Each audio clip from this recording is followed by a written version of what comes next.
Office में आज हमारी ननद रानी डांस दिखाएंगी और हमारी कुमकुम भाभी गीत सुनाएंगी। सुना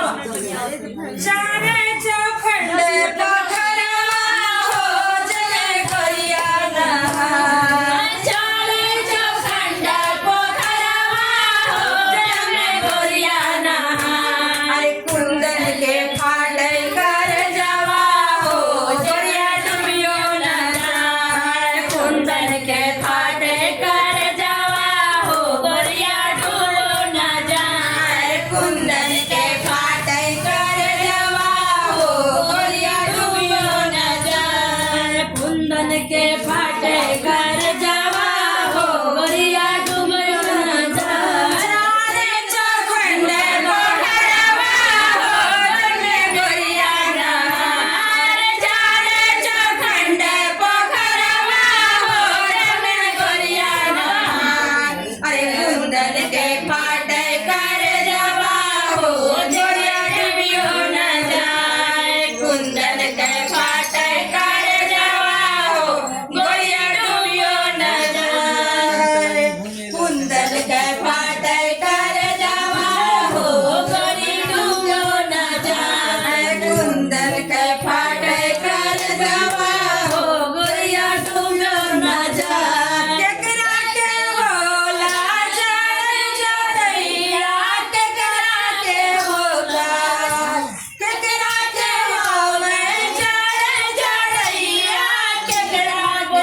केकरा के बोला रतवनी हो दिन सूरज न जाए केकरा के बोला रतवनी हो दिन सूरज न जाए केकरा के बोला रतवनी हो दिन सूरज न जाए केकरा के बोला रतवनी हो दिन सूरज न जाए सासू के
गीत को शेयर करिएगा